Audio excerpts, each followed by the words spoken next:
Hello friends, good morning. Welcome to my channel ಅಷ್ಟು ಕನ್ನಡಿಗ. Friends, ಇವತ್ತು ನಾನು ನಿಮಗೆ ಬಹಳ ಇಂಪಾರ್ಟೆಂಟ್ ಆಗಿರುವಂಥ ವಿಚಾರವನ್ನು ತಿಳಿಸ್ಕೊಡ್ತಾ ಇದ್ದೀನಿ. ಏನಪ್ಪ ಅಂದರೆ, ಜಾತಕದಲ್ಲಿ ಲಗ್ನ ಲಾರ್ಡು ಒಳ್ಳೆ ಪ್ಲೇಸ್ಮೆಂಟಲ್ಲಿದ್ದರೆ ವ್ಯಕ್ತಿ ಅಸಾಧಾರಣವಾದ ಸಾಧನೆ ಮಾಡ್ತಾನೆ ಅಂತ ವಿತ್ ಪ್ರೂಫ್ ನಿಮಗೆ ತಿಳಿಸ್ಕೊಡ್ತಾ ಇದ್ದೀನಿ. With proof. ಹೇಗೆ ಅಂತಂದರೆ, ಅವರ ಒಂದು ಜಾತಕವನ್ನು ನಿಮ್ಮ ಮುಂದೆ ಒಂದು ಎಕ್ಸಾಂಪಲ್ ಆಗಿ ತೋರಿಸ್ತಾ ಹೋಗ್ತೀನಿ.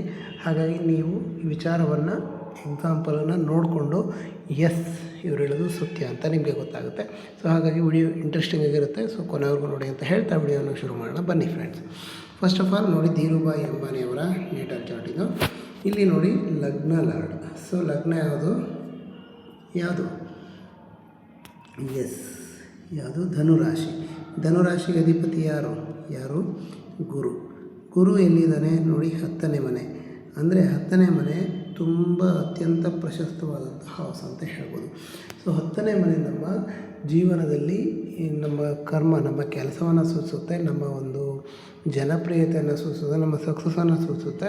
ಸೊ 1ನೇ ಮನೆ ಅಧಿಪತಿ 10ನೇ ಮನೆಗೆ ಬಂದಿರೋದು ತುಂಬ ಶುಭ ಅಂತ ಹೇಳ್ಬೋದು. ಸೊ ಒಂದು ಎಕ್ಸಾಂಪಲ್ ತೋರಿಸ್ದೆ. ನೆಕ್ಸ್ಟ್ ಎಕ್ಸಾಂಪಲ್ ತೋರಿಸ್ತೀನಿ ಬನ್ನಿ. ಇದು ನೋಡಿ, ಈ ಸತ್ಯಂ ಕಂಪ್ಯೂಟರ್ ಓನರ್ ಆಗಿರುವಂಥ ರಾಮಲಿಂಗಮ್ಮ ಅವರ ಜಾತಕ ಇದು. ನೋಡಿ, ಅವರು ಇಲ್ಲಿ ಲಗ್ನ ನೋಡಿ, ಎಲ್ಲಿದೆ ಲಗ್ನ, ಇದು ಲಗ್ನ ಯಾವುದು ವೃಶ್ಚಿಕ ಲಗ್ನ. ಲಗ್ನಾಧಿಪತಿ ನೋಡಿ ಯಾರು, ಮಂಗಳ. 2ನೇ ಮನೆಗಿರುವಂಥದ್ದು. 2ನೇ ಮನೆ ಅಂದರೆ ಧನಸ್ಥಾನ. ಇದು ಸಹ ಒಳ್ಳೆಯದು ಅಂತ ಹೇಳ್ಬೋದು. ಆದರೆ ರಾಹು ಜೊತೆ, ಲಗ್ನಾಧಿಪತಿ ರಾಹು ಜೊತೆ ಇದ್ದಾಗ ಸ್ವಲ್ಪ ಯಾವುದೋ ಒಂದು ನೆಗೆಟಿವಿಟಿ, ಏನೋ ಪ್ರಾಬ್ಲಮ್ ಮಾಡಿಕೊಂಡು ಕೆಲವು ಟೈಮಲ್ಲಿ ಸಿಗಾಕೋತಾರೆ. ಹಾಗಾಗಿ ಇವರು ರಾಮಲಿಂಗಮ್ಮ ಅವರು ಯಾವುದೋ ಒಂದು ಹಣಕಾಸಿನ ಹಗರಣದಲ್ಲಿ ಸಿಗಾಕೊಂಡ್ರು ಅಂತ ಹೇಳ್ಬೋದು. ಹಾಗಾಗಿ ಲಗ್ನ ಜೊತೆ ಒಂದು ಒಳ್ಳೆಯ ಪ್ಲ್ಯಾನೆಟನ್ನು ಒಂದು ಇನ್ಫ್ಲೂಯೆನ್ಸ್ ಸಹ ವೆರಿ ಇಂಪಾರ್ಟೆಂಟ್ ಆಗುತ್ತೆ ಅಂತ ಹೇಳ್ಬೋದು. ನೆಕ್ಸ್ಟ್ ಒಂದು ನಿಮಗೆ JRD ಟಾಟಾ ನೋಡಿ. JRD ಟಾಟಾ ಇವರ ಲಗ್ನ ಇದು ಯಾವುದು, ತುಲಾ ಲಗ್ನ. ಲಗ್ನಾಧಿಪತಿ ಯಾರು, ಶುಕ್ರ ನೋಡಿ, ಹೇಗೆ 10ನೇ ಮನೆಯಲ್ಲಿ ಅಂದರೆ ಕೇಂದ್ರ ಸ್ಥಾನದಲ್ಲಿ ಕೂತಿರೋದು. 11ನೇ ಮನೆ ಅಧಿಪತಿಯಾದಂಥ ಸೂರ್ಯನ ಜೊತೆ ಕೂತಿರೋದು. ಸೊ ಹಾಗಾಗಿ ಇದು ತುಂಬ ದೊಡ್ಡ ಮಟ್ಟಕ್ಕೆ ಇವರ ಒಂದು ಬಿಸ್ನೆಸ್ಸನ್ನು ತಗೊಂಡೋಗಿದ್ಯಾರಪ್ಪ ಅಂದರೆ JRD ಟಾಟಾ ಅವರ ಒಂದು ಜಾತಕ ಅಗೇನ್ ನಿಮಗೆ ಪ್ರೂವ್ ಮಾಡುತ್ತೆ. ಇನ್ನೊಂದು ಉದಾಹರಣೆ ತೋರಿಸ್ತೀನಿ ನೋಡಿ ನಿಮಗೆ. ಆನಂದ್ ಮಹೇಂದ್ರ ಅಂದರೆ ಮಹೇಂದ್ರ ರಾಕ್ಸ್ ಈಗ ಒಳ್ಳೊಳ್ಳೆ ಗಾಡಿಗಳನ್ನು ಬಿಟ್ಟಿದೆ, ನೋಡ್ತಾ ಇರ್ತೀರ. ಸೊ ಆ ಗಾಡಿಗಳನ್ನು ತಯಾರು ಮಾಡ್ತಾ ಇರುವಂಥ ಮಹೇಂದ್ರ ಕಂಪ್ನಿ ಓನರ್ ಆಗಿರುವಂಥ ಆನಂದ್ ಮಹೇಂದ್ರ ಅವ್ರದ್ದು.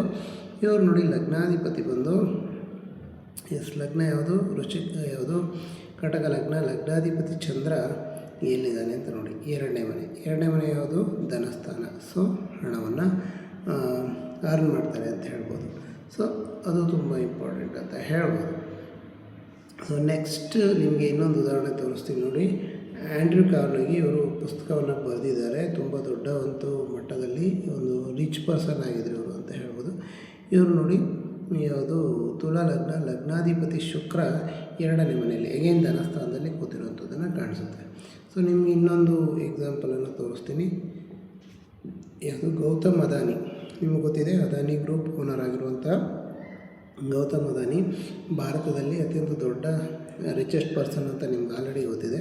ಸೊ ಹಾಗಾಗಿ ನೋಡಿ, ಅದಾನಿಯವರ ಒಂದು ಜಾತಕ ನೋಡಿದಾಗ ಇವರ ಒಂದು ಸಿಂಹರಾಶಿಗೆ ಅಧಿಪತಿಯಾದಂಥ ಸೂರ್ಯ 11ನೇ ಮನೆಯಲ್ಲಿ ಕೂತಿರೋದು. 11 ಅಂದರೆ ಲಾಭಸ್ಥಾನ. ಸೊ ಹೀಗೆ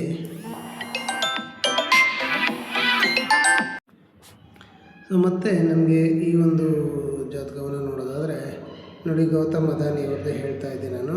ಇವರ ಒಂದು ಲಗ್ನ ಯಾವುದು, ಸಿಂಹರಾಶಿಗೆ ಅಧಿಪತಿಯಾದಂಥ ಸೂರ್ಯ ಬಂದು 11ನೇ ಮನೆಯಲ್ಲಿ ಕೂತಿರುವಂಥದ್ದು. 11 ಅಂದರೆ ಲಾಭಸ್ಥಾನದಲ್ಲಿ ಅತ್ಯುತ್ತಮವಾದಂಥ ಫಲ ಕೊಡುತ್ತೆ ಅಂತ ಹೇಳ್ಬೋದು. ಸೊ ನೆಕ್ಸ್ಟ್ ಇನ್ನೊಂದು ಉದಾಹರಣೆ ತೋರಿಸ್ತಾ ಇದ್ದೀನಿ ಬರೀ ನಿಮಗೆ. ರತನ್ ಟಾಟಾ ಅವರ ಜಾತಕದಂತೆ ಇವರ ಒಂದು ಲಗ್ನ ಯಾವುದು,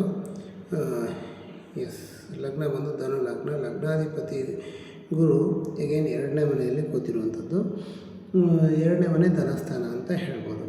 ಆದರೆ ಇಲ್ಲೊಂದು ಟ್ವಿಸ್ಟ್ ಇದೆ. ಏನಪ್ಪ ಅಂದರೆ, ಗುರು 2ನೇ ಮನೆಯಲ್ಲಿ ಇಲ್ಲಿ ನೀಚ ಸ್ಥಾನವನ್ನು ಹೊಂದಿದ್ದಾರೆ. ಆದರೆ ಈ ಒಂದು ನೀಚ ಸ್ಥಾನವನ್ನು ಹೊಂದಿದರೆ ಈ ಒಂದು ಮನೆಯ ಅಧಿಪತಿಯಾದಂಥ ಶನಿ 4ರಲ್ಲಿ ಕೇಂದ್ರದಲ್ಲಿ ಕೂತಿರೋದ್ರಿಂದ ಇದು ನೀಚಭಂಗ ರಾಜಯೋಗ ಉಂಟಾಗೋದನ್ನು ನಾವು ಕಾಣ್ತೀವಿ. ಸೊ ಹಾಗಾಗಿ ಅದು ಉತ್ತಮ ಸೊ ನೆಕ್ಸ್ಟ್ ಇಲ್ಲಿ ನೋಡಿ, ನೆಕ್ಸ್ಟ್ ಅನಿಲ್ ಅಂಬಾನಿ ಅವರು ತಮ್ಮ ಬಿಸ್ನೆಸ್ಸನ್ನು ಕೊಲ್ಯಾಪ್ಸ್ ಆಯಿತು. ಅವರು ಅಷ್ಟೊಂದು ಈಗ ಕಾಂಪಿಟೇಟಿವ್ ಇದರಲ್ಲಿ ಇಲ್ಲ. ಹೇಗೆ ಏನು ಪ್ರಾಬ್ಲಮ್ ಆಯಿತು ಅಂದರೆ ಇವ್ರದ್ದು ನೋಡೋಣ ಬನ್ನಿ. ಇವ್ರದ್ದು ಲಗ್ನ ಬಂದು ಮಕರ ಲಗ್ನ, ಲಗ್ನಾಧಿಪತಿಯಾದಂಥ ಶನಿ ಬಂದು ಎಲ್ಲಿದೆ ನೋಡಿ, 12ನೇ ಮನೆ. 12ನೇ ಮನೆ ಅಂದರೆ ಲಾಭ ಸ್ಥಾನ ಅಲ್ಲ, ನಷ್ಟ ಸ್ಥಾನ. 12ನೇ ಮನೆ ನಷ್ಟವನ್ನು ಸೂಚಿಸುತ್ತೆ. ಹಾಗೂ ನಷ್ಟ ಸ್ಥಾನಕ್ಕೆ ಅಧಿಪತಿಯಾದಂಥ ಗುರು ನೋಡಿ ಎಲ್ಲಿದೆ ಅಂತ ನೋಡೋಣ. ಸೊ ಗುರು ನೋಡಿ 11ನೇ ಮನೆಯಲ್ಲಿ, ಅಂದರೆ ನಷ್ಟವನ್ನು ಅಧಿಕ ಮಾಡ್ತಾನೆ, ಲಾಭವನ್ನು ನಷ್ಟ ಸ್ಥಾನದ ಅಧಿಪತಿ ಲಾಭ ಸ್ಥಾನದಲ್ಲಿ ಕೂತಿರೋದ್ರಿಂದ ಇವರಿಗೆ ನಷ್ಟ ಉಂಟಾಗುತ್ತೆ ಅಂತ ಹೇಳ್ಬೋದು. ಅದು ಮೇಯ್ನ್ ಲಗ್ನಾಧಿಪತಿ ಬಂದು ನಷ್ಟ ಸ್ಥಾನದಲ್ಲಿ ಕೂತಿರುವಂಥದ್ದು ಇಲ್ಲಿ ಇವರಿಗೆ ನಷ್ಟವನ್ನು ಉಂಟು ಮಾಡಿದೆ ಅಂತ ಹೇಳ್ಬೋದು. ಸೊ ನೆಕ್ಸ್ಟ್ ನೋಡಿ, ನಿಮಗೆ ಇನ್ನೊಂದು ಎಕ್ಸಾಂಪಲನ್ನು ತೋರಿಸ್ತಾ ಇದ್ದೀನಿ, bill Gates. So bill Gates ಅವರ ಒಂದು ಜಾತಕವನ್ನು ನೋಡಿದಾಗ ಇವ್ರಿಗೆ ನೋಡಿ ಮಿಥುನ ಲಗ್ನ, ಲಗ್ನಾಧಿಪತಿ ಬುಧ ನೋಡಿ 4ನೇ ಮನೆಯಲ್ಲಿ ಉಚ್ಚ ಸ್ಥಾನದಲ್ಲಿ ಕೂತಿರುವಂಥದ್ದು. ಹಾಗಾಗಿ ಇವರು ಸಹ ತುಂಬ ದೊಡ್ಡ ಯಶಸ್ಸನ್ನು ಕಂಡಿರೋದನ್ನು ಕಾಣಿಸುತ್ತೆ. ಸೊ ಮತ್ತೆ ಇನ್ನೊಂದು ವಿಜಯ್ ಮಲ್ಯ ಅವರ ಒಂದು ಜಾತಕ ನೋಡಿ, ಅವರು ಈ ದೇಶವನ್ನೇ ಬಿಟ್ಟು ಹೋದರು.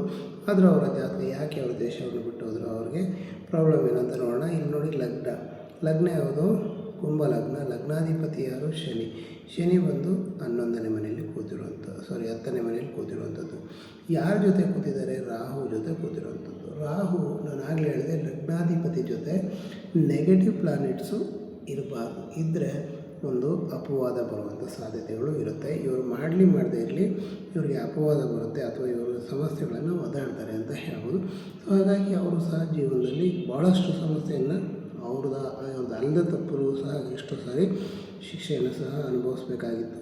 ಅವರು ದೇಶವನ್ನು ಬಿಟ್ಟು ಹೋಗಿರೋದನ್ನು ಕಾಣಿಸುತ್ತೆ. ಸೊ ಹೀಗೆ ಇನ್ನೂ ಹೆಚ್ಚಿನ ಉದಾಹರಣೆಗಳನ್ನು ಕೊಡ್ಬೋದು ನೋಡಿ. ಇಲ್ಲಿ ಆಕಾಶ್ ಅಂಬಾನಿಯವರ ಮಗ ನೋಡಿ, ಇಲ್ಲಿ ಕಟಕ ಲಗ್ನ, ಲಗ್ನಾಧಿಪತಿ ಚಂದ್ರ ಎಲ್ಲಿದ್ದಾನೆ ನೋಡಿ 9ನೇ ಮನೆ. ಇದು ಪೂರ್ವ ಪುಣ್ಯಸ್ಥಾನ, ಇದು ಸಹ ತುಂಬ ಉತ್ತಮ ಅಂತ ಹೇಳ್ಬೋದು. ಮತ್ತು ನಿಮಗೆ ಇನ್ನೊಂದು ಉದಾಹರಣೆ, ಡೊನಾಲ್ಡ್ ಟ್ರಂಪ್ ಅಮೇರಿಕಾದ ಅಧ್ಯಕ್ಷ. ಸೊ ಅವರ ಒಂದು ಜಾತಕವನ್ನು ನೋಡಿದಾಗ ನೋಡಿ, ಲಗ್ನ ಯಾವುದಿಲ್ಲಿ, ಸಿಂಹ ಲಗ್ನ, ಲಗ್ನಾಧಿಪತಿಯಾದಂಥ ಸೂರ್ಯ 10ನೇ ಮನೆಯಲ್ಲಿ ಕೂತಿರೋದು, ತುಂಬ ಸ್ಟ್ರಾಂಗೆಸ್ಟ್ ಹೌಸಲ್ಲಿ ಕೂತಿರೋದು. ಆದರೆ ಅವರ ಜೊತೆಗೆ ರಾಹು ಇರೋದರಿಂದ ಅವರು ಬಹಳಷ್ಟು ಚರ್ಚೆಗೆ ಗ್ರಾಸರಾಗಿದ್ದಾರೆ. ಅಂದರೆ ಅವರು ಮಾಡುವಂಥ ಎಲ್ಲ ಆ್ಯಕ್ಟಿವಿಟೀಸು ಭಾಳಷ್ಟು ಸಮಸ್ಯೆಯನ್ನು ತಂದೊಡ್ತಾ ಇದ್ದಾವೆ ಅಂತ ಹೇಳ್ಬೋದು. ಸೊ ಹಾಗಾಗಿ ಇವರು ಮುಂದೆ ಸಮಸ್ಯೆಯನ್ನು ಎದುರಿಸುವಂಥ ಸಾಧ್ಯತೆ ಸಹ ಇರುತ್ತೆ ಅಂತ ಹೇಳ್ಬೋದು. ಸೊ ಹೀಗೆ ಪ್ರತಿಯೊಬ್ಬರ ಜಾತಕದಲ್ಲೂ ಲಗ್ನಾಧಿಪತಿ ಸ್ಟ್ರಾಂಗ್ ಆಗಿದ್ದಾಗ ವ್ಯಕ್ತಿ ತುಂಬ ಅದ್ಭುತ ಸಾಧನೆ ಮಾಡ್ತಾನೆ ಅಂತ ಹೇಳ್ಬೋದು.